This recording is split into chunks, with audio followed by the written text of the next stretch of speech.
Vamos começar aqui nossa jornada, né, rumo ao final desse semestre com essas aulas remotas aqui.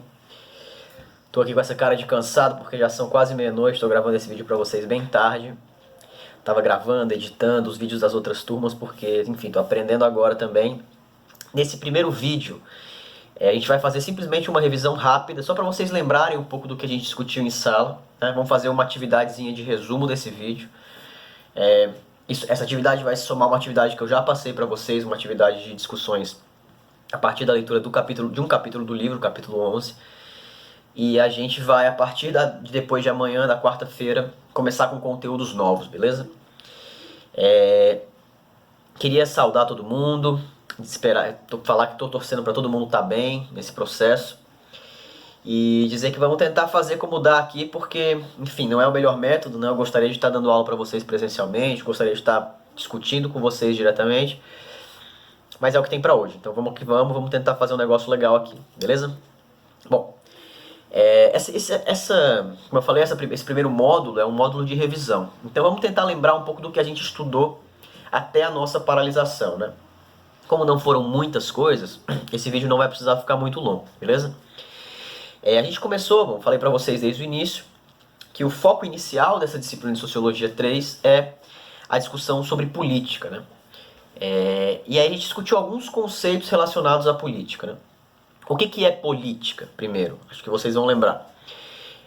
Política é a busca, né, pelo poder, a disputa por ele, a forma de organizar a disputa pelo poder na sociedade, né? De certa forma, tudo envolve poder, né? Então, de certa forma, tudo envolve política, né? A política é uma coisa grande, ampla. A gente precisa de conceitos mais bem definidos, porque senão, se tudo vira política, nada é política. Mas a política pode ser entendida aí pela forma de organização da disputa pelo poder. O que é poder, então? Poder é a capacidade de influenciar outras pessoas, né? Então, se você tem capacidade de impor a sua vontade sobre os outros, né, ou de influenciar decisivamente a vida dos outros, as decisões dos outros, etc., você tem poder sobre esses outros, né? Esse poder pode ser exercido, e a gente discutiu isso em sala, através da força, da proibição, das armas, né? Se alguém chega com uma arma na sua cabeça e fala, faça isso, você tem uma escolha, que é a escolha de não fazer e de morrer. Mas provavelmente você quer viver, então provavelmente você vai escolher fazer o que essa pessoa está mandando. Então essa arma gera um poder dessa pessoa sobre você. Esse é o poder do não, né? O poder da força. Mas tem um outro tipo de poder que é o poder do convencimento. O poder do sim. Aquele poder que a gente influencia as decisões dos outros de uma outra forma, né? Quando os outros acham que as nossas vontades, as nossas opiniões têm legitimidade, ou seja, elas são consideradas justas, elas são consideradas corretas, quando o outro acha que nós temos então legitimidade, o outro vai se deixar influenciar pela gente, independente da força que a gente exerça sobre ele.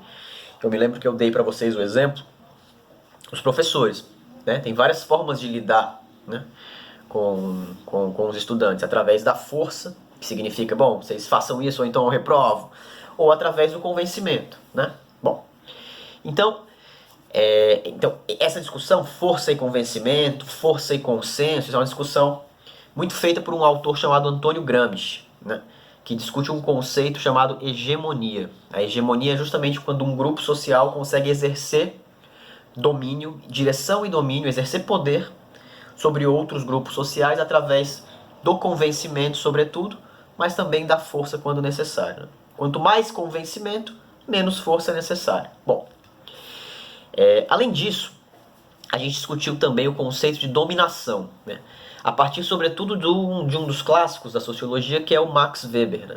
E o que é dominação para o Weber? Para o Weber, dominação é a probabilidade de você encontrar a obediência de um grupo, né, com relação a outro grupo ou a uma pessoa. Então, dominação é uma relação de poder que se estende no tempo, né? E aí o Weber fala de 3 tipos de dominação. A dominação tradicional, que é baseada nos costumes, nas tradições. É a dominação, por exemplo, que o seu pai exerce sobre você, que a sua mãe exerce sobre você. A dominação carismática, que é baseada nas características de quem domina. né? Então, líderes carismáticos são aqueles que dominam a partir do encanto despertado por suas próprias características. Pensem no exemplo do Hitler, por exemplo, do Mussolini, ou do Getúlio Vargas, ou do Lula, ou do Bolsonaro. São líderes carismáticos. Carismático não significa que é carismático, simpático, não. Significa que as características individuais do líder fazem ele... É daí que vem a legitimidade da dominação dele, né? Ou a dominação racional legal, que é uma dominação baseada nas regras, na lei, né? É claro que esses tipos ideais, que são conceitos criados pelo Weber, eles se misturam na realidade, né? Bom, então os tipos de dominação têm a ver com a fonte de legitimidade dessa dominação. De onde é que vem esse poder? De onde é que vem essa relação de dominação? Vem do carisma, vem da tradição, vem das leis. A depender de onde venha, o tipo de dominação é diferente. E lembre-se que, na realidade, isso pode se misturar, né? Você pega, por exemplo, o Bolsonaro. Bolsonaro é um líder carismático. Parte da dominação dele vem das suas características individuais, né? Tanto que as pessoas, os apoiadores do Bolsonaro, chamam ele de mito, né? Mas parte da dominação do Bolsonaro, por exemplo, eu não gosto do Bolsonaro. Mas por que ele exerce sobre mim poder e uma relação de dominação? Porque ele é presidente da República e, por lei, ele exerce essa dominação sobre mim, né? Então esses tipos se misturam, né? O Bolsonaro, por exemplo, é um líder, é um cara que tem um tipo de dominação tanto carismática quanto, hoje em dia, já que ele foi eleito, racional, legal, né? Bom, dito isso, né, o Weber também define o Estado, né, que é uma entidade muito importante para pensar a política, porque é no Estado que se concentra o poder político da sociedade. O Weber diz que o Estado é o monopólio legítimo da violência. É o Estado que tem o monopólio legítimo da violência. É só o Estado que pode exercer violência na sociedade de forma legítima. Por que isso? Vejam, se todo mundo pudesse exercer violência de forma legítima, nós viveríamos num caos, né? Então, se você briga com seu colega e vocês podem se matar nessa briga, todo mundo pode fazer isso e é o caos. Mas não é bem assim. Se o seu colega faz algo de ruim com você, no limite você chama a polícia, que é uma parte do Estado, e a polícia vai resolver o problema, se preciso for, com violência. Porque ela é a única que pode fazer isso de forma legítima, né? A única exceção que o indivíduo que não é o Estado pode cometer violência é se for em legítima defesa, né? Então isso é importante. O Estado é a única entidade que pode exercer violência sobre as pessoas. Vamos pensar como surgiu o Estado moderno, rapidinho também, que a gente falou muito rápido sobre isso, vale a pena retomar um pouquinho. Bom, o feudalismo foi se acabando, né? Como é que o feudalismo foi se acabando? Aqueles reinos, né? Aqueles reinos dos feudos foram, a partir das revoltas camponesas, dos fortalecimentos do comércio, das cidades, dos burgos, né? Daí vem a classe social chamada burguesia, da dificuldade de cobrar impostos. Os feudos foram se desagregando. E isso foi gerando concentração de poder em alguns deles, né? Essa concentração de poder foi gerando alianças desses senhores feudais com setores da burguesia que estava crescendo, desses burgos, dessas cidades comerciais que se encontravam ali entre os castelos, né? Essa aliança com esses burgueses financiava os exércitos daqueles senhores feudais que estavam se fortalecendo, né? E aí você foi criando coisas muito parecidas com países, né? Os reis aos poucos foram desarmando os nobres, criando forças armadas próprias, né? Organizando a cobrança de impostos e montando estruturas jurídicas, né? E um corpo de funcionários que foi virando o Estado moderno, né? O Estado, sobretudo, europeu. Na América Latina o processo é diferente. Na América Latina, quando os europeus invadem a América Latina, eles impõem um Estado de cima para baixo na sociedade, um Estado organizado por eles. Por isso que o nosso Estado latino-americano é tão problemático, né? Porque ele nunca foi uma criação da nossa própria sociedade, ele sempre veio de fora. Bom, esse primeiro Estado que surge na Europa é um Estado absolutista, né? Com legitimação tradicional, o poder divino, né? O poder divino dos reis, de uma concentração total de poder e não tinha participação das pessoas, né? O soberano mandava em tudo. Ele começou em Portugal, esse tipo de Estado começou em Portugal ainda no século XIV, né? Portugal foi um dos primeiros reinos que conseguiu se organizar dessa forma. E teve o seu ápice, esse tipo de Estado absolutista, na França do século XVII, com o famoso Rei Sol, né? Depois vem o Estado liberal. O Estado liberal ele vai quebrando algumas estruturas do Estado absolutista e dizendo, olha, não é o rei que tem que nos governar. Todos nós somos iguais, todos os indivíduos são iguais perante as leis, e nós precisamos, portanto, de leis com uma constituição que sirva para todo mundo. Né? Um Estado puramente liberal nunca existiu. Né? Nunca existiu. E a gente vai trabalhar um pouquinho isso mais para frente.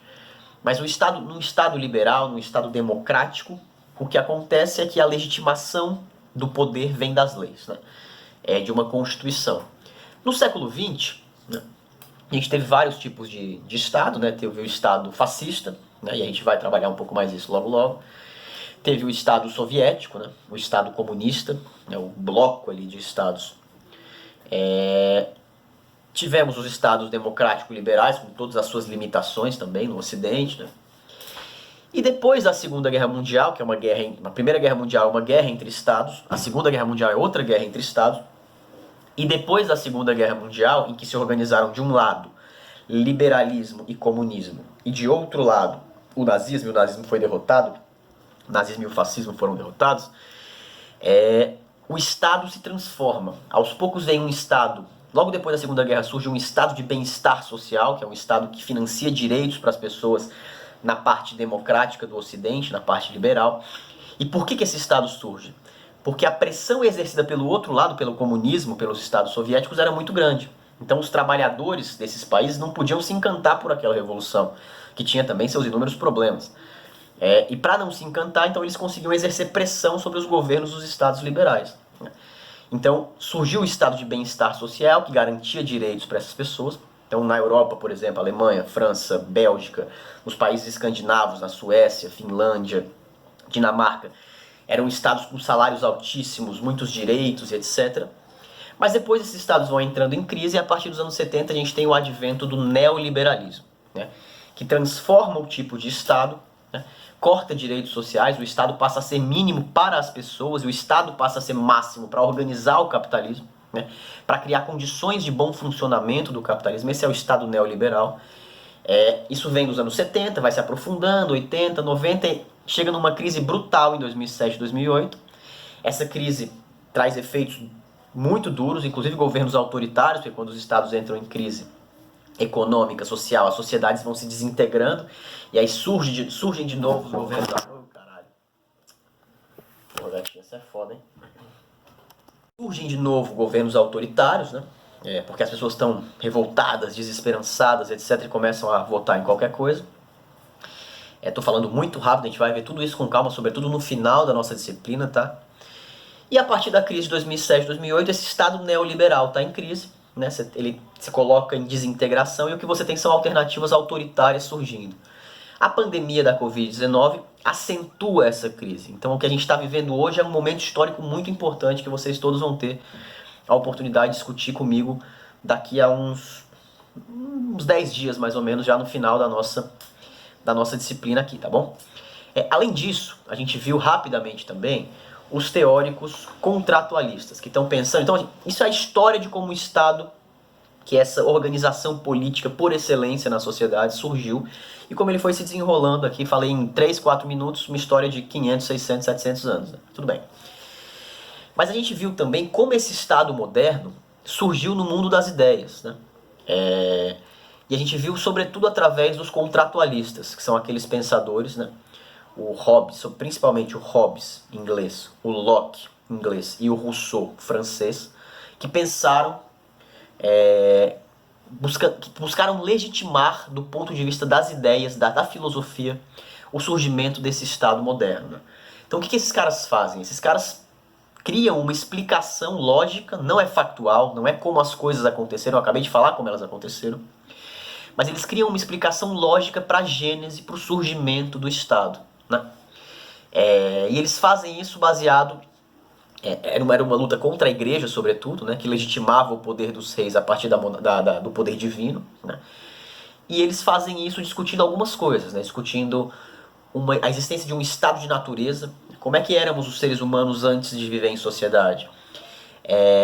discutindo as características, né, desse estado que surge no lugar do estado de natureza, discutindo o papel da propriedade privada e discutindo os limites desse estado que se forja, né? Bom, o Hobbes, Thomas Hobbes, que nasceu em 1588 e morreu em 1679, ele dizia que a natureza humana, os seres humanos eram por natureza egoístas, malvados, e que por isso os seres humanos estavam ali brigando o tempo todo pelos seus próprios interesses e vivíamos então numa guerra de todos contra todos. Nosso estado de natureza é um estado de guerra e por isso, em algum momento, para preservar a nossa segurança, né, nós abrimos mão da nossa liberdade e fazemos um pacto, um contrato social. E esse contrato diz que nós abrimos mão da nossa liberdade e damos toda ela para um soberano, para que esse soberano organize a sociedade e nos governe, né, nos governe em segurança. Então nós trocamos a nossa liberdade pela nossa segurança. Esse é o Hobbes, é o primeiro deles, né? A gente aprofundou um pouco em sala isso. Então, para o Hobbes, o Estado que surge é um Estado absoluto, né? O governante, ele tem todo o poder, ele pode fazer o que ele quiser. Por quê? Porque os seres humanos são movidos por paixões. Esses interesses, essa guerra de todos contra todos tem a ver com paixões humanas. E se a gente der o poder para várias pessoas, essa guerra vai ser transplantada para o Estado que surge e a confusão vai continuar igual. Então é melhor se submeter às paixões apenas de um homem, né? E era isso que o Hobbes então estava defendendo. Já o John Locke, que nasceu em 1632 e morreu em 1704, é bem diferente. Para o Locke, nós nascemos neutros, nós nascemos como uma página em branco, que ele chama de uma tábula rasa, né? E no estado de natureza nós vivíamos em ali relativa harmonia, né? Mas para o Locke, quando nós colocamos nossa energia, né? Você pega, se eu coloco a minha energia nesse quadro aqui, né? Para pintar o quadro, para construir o quadro, estou colocando minha energia corporal aqui, tá bom? Quando eu produzo esse quadro com toda a minha energia, esse quadro passa a ser uma extensão do meu próprio corpo. Esse quadro passa a ser minha propriedade, porque eu depositei o meu trabalho aqui. E como minha propriedade, ele é uma extensão do meu corpo, né? Por ele ser uma extensão do meu corpo, ele é tão sagrado quanto o meu corpo. A propriedade privada, então, para o Locke, é tão sagrada quanto o nosso próprio corpo. E é para proteger a propriedade privada que os seres humanos têm que organizar um Estado, né? Então eles saem dessa relativa harmonia em que eles viviam, que não era total, porque a propriedade privada era ameaçada o tempo todo, já que você não tem regra, você pode roubar uma coisa aqui, outra ali. E a gente é obrigado a criar um Estado, então, para proteger a propriedade privada. Mas para o Locke, esse Estado não era absolutista, não era governado apenas por uma pessoa. Havia uma divisão de poderes, executivo, legislativo e judiciário. Executivo e legislativo, judiciário veio depois. Mas essa é a divisão que nós temos em linhas gerais até hoje, né? O poder mais importante era o poder legislativo, que fazia as leis, e a soberania era exercida pelo povo através dos seus representantes. O povo elegia representantes para ocupar esses poderes e exercer a soberania, então, do próprio povo. Depois deles vem o Rousseau. Vem o Rousseau, que era um francês, um dos grandes inspiradores da Revolução Francesa, inclusive. Rousseau tinha nascido em 1712 e morreu em 1778. Se vocês lembrarem bem, a Revolução Francesa aconteceu 11 anos depois disso, né? E o Rousseau tinha uma perspectiva um pouco diferente dos dois ingleses, né? Para o Rousseau, o ser humano era naturalmente bom. Nós nascemos bons. Ele tinha a teoria do bom selvagem, né? Só que algo corrompia o ser humano. O que corrompia o ser humano era justamente a propriedade privada.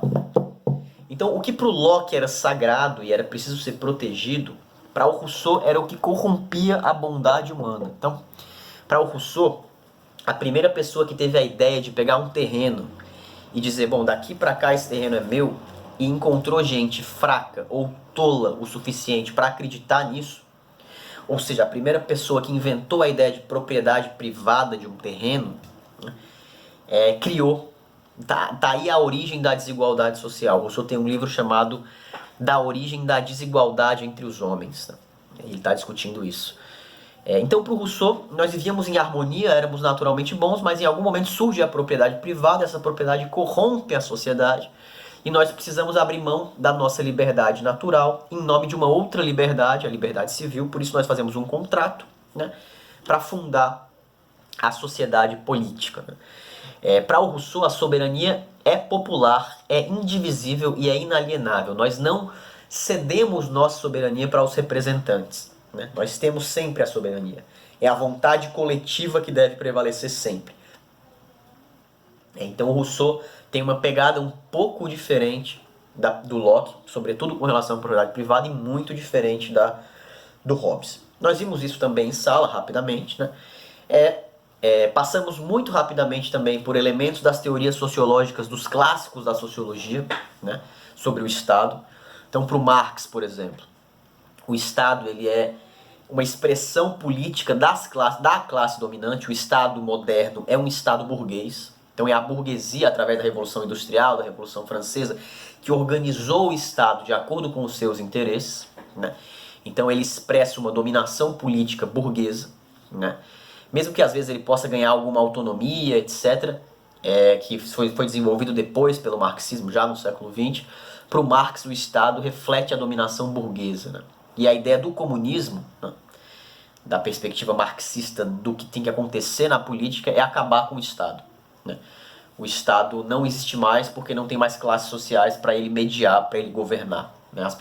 As classes sociais acabam e os grupos, as pessoas criam processos de autogestão. Não precisa mais de um Estado. Para o Durkheim, outro clássico da sociologia, o Estado era responsável pela coesão social. Né?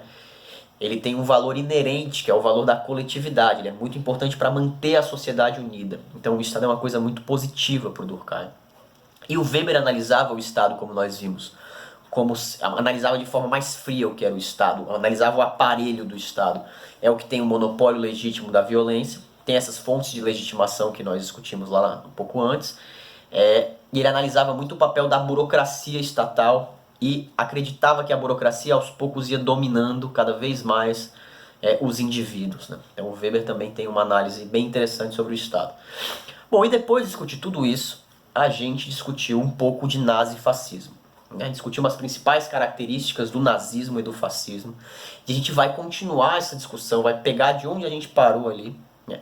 E vai continuar essa discussão já um pouco mais contemporânea, inclusive trazendo elementos do Brasil, discussões que estão acontecendo hoje, nessas últimas semanas, etc. Fascismo, antifascismo. Então eu vou parar por aqui a nossa revisão, até porque o vídeo está ficando bem longo já.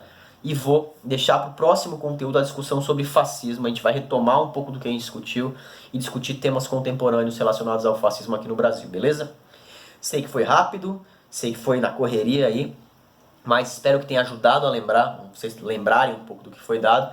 E quero que vocês façam um resuminho desse vídeo aqui para marcar tanto como presença na aula quanto uma pontuaçãozinha para a gente formando nossa nota, beleza? Um beijão para vocês, espero que tenha dado certo assistir o vídeo e a gente vai se falando. Abração!